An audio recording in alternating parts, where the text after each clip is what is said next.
सबसे पहले सृष्टि का निर्माण कैसे हुआ, सृष्टि वर्णन से कथा प्रारंभ करी है और फिर भगवान कन्हैया के जन्म तक और भगवान के पूरे चरित्र को सुनाया। आज ये जो संसार बना, पहले संसार नाम की कोई चीज नहीं थी, केवल एक शक्ति थी, निरंकार ब्रह्म, जिसका कोई आकार नहीं है। और एक बार निरंकार ब्रह्म के मन में इच्छा हुई कि भाई मुझे स्वरूप धारण करके एक से अनेक होना चाहिए, अर्थात सृष्टि का निर्माण करना चाहिए। इसलिए निरंकार ब्रह्म के मन में संकल्प हुआ और उन्होंने साकार रूप धारण किया और एक विराट स्वरूप भगवान निरंकार ने धारण किया, नर का स्वरूप। नर रूप में निरंकार भगवान प्रकट हुए। अब शरीर है भाई तो रहने के लिए स्थान भी होना चाहिए। निरंकार जिसका कोई आकार नहीं, उसको जगह भी नहीं चाहिए रहने के लिए। लेकिन अगर नर बनकर के आकार रखा है तो रहने के लिए जगह तो होनी चाहिए ना। तो निरंकार ब्रह्म ने नर का रूप धारण करके अपने रहने के लिए अपने शरीर से जल उत्पन्न किया और नर से उत्पन्न हुआ, इसलिए जल का नाम नार पड़ा। नार मानो जल। और इतना जल भगवान ने अपने शरीर से प्रकट किया कि अतः चारों ओर जल ही जल हो गया, जल के सिवा कुछ नहीं है, सब तरफ पानी ही पानी हो गया। और जब जल ही जल हुआ तो उस जल में नर का रूप धारण करके भगवान ने अपनी शेष सैया लगाई और शेष सैया लगा करके भगवान हजारों वर्ष तक उसमें विश्राम किए। भगवान ने शयन किया और नार में शयन करने के कारण उसी निरंकार ब्रह्म का नाम पड़ गया नारायण। नार में शयन किया इसलिए निरंकार का नाम हुआ नारायण। बोलिए नारायण भगवान की जय।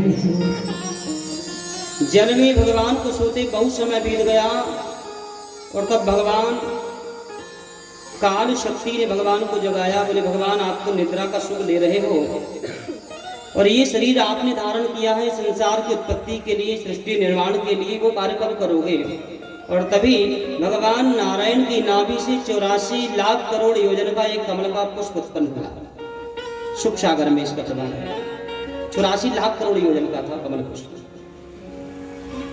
इतना विशाल कमल का पुष्प था जिस पर 3 लोग भूर्भुवः स्वः, ये तीनों लोगों के 3 भाग कर दिया जाए तो भी पुष्प छोटा नहीं बनेगा। 3 गुना इनके ज्यादा भी बढ़ा दिया जाए तो पुष्प पर ही आ जाएंगे, इतनी बड़ी जगह है पुष्प पर। और उस कमल के फूल के ऊपर भगवान ब्रह्मा जी की उत्पत्ति हुई।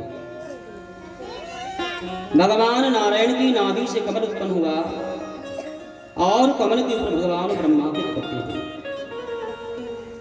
तल्लोक पद्म सावेव विष्णु प्राविशत सर्वगुणाभासम्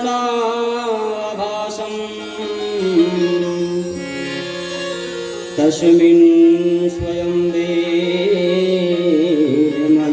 विधाता स्वयं भुवयं यस्म वदन्ति स्वभूतः। सृष्टि के रचयिता भगवान ब्रह्मा कमल के पुष्प पर प्रकट हुए।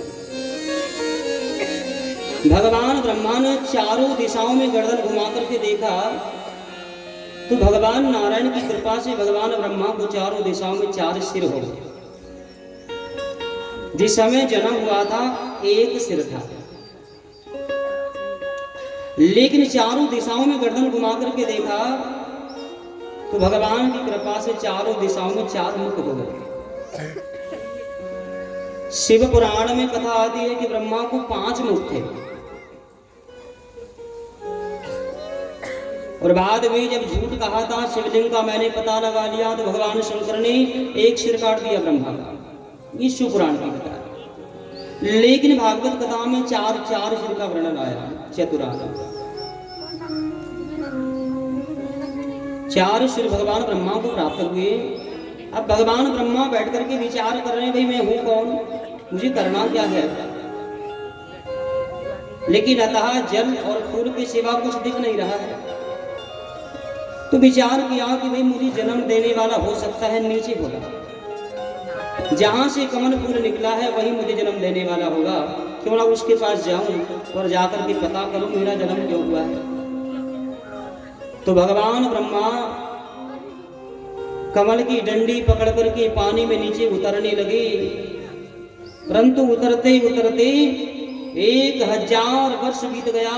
भगवान ब्रह्मा भगवान नारायण की नाभि तक नहीं पहुंच पाए, थक गए और लगने लगा कि भाई अब मैं शायद नहीं पहुंच पाऊंगा। वापिस ऊपर चढ़ने लगे और उसी कमल के फूल पर आकर के बैठ गए। विचार कर रहे हैं मैं हूं कौन,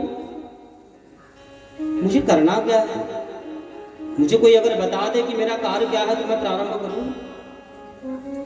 और तब भगवान नारायण के द्वारा आकाशवाणी हुई और आकाशवाणी में भगवान ब्रह्मा को 2 शब्द सुनाई दिए, ता और पा, तप। तो भगवान ब्रह्मा समझ गए कि भाई मुझे जो जन्म देने वाला है वो कह रहा है कि तप करो, समय आने पर तुम्हें ज्ञान प्राप्त हो जाएगा।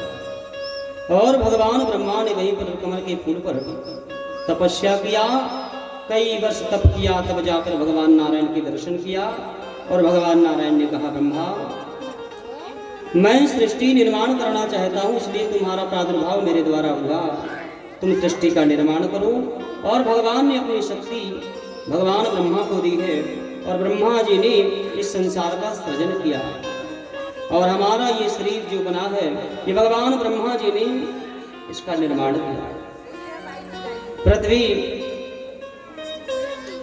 जलवायु, आकाश और अग्नि, ये 5 तत्व भगवान नारायण ने अपने विराट स्वरूप से प्रकट किया है और इन 5 तत्वों को ब्रह्मा को सौंप दिया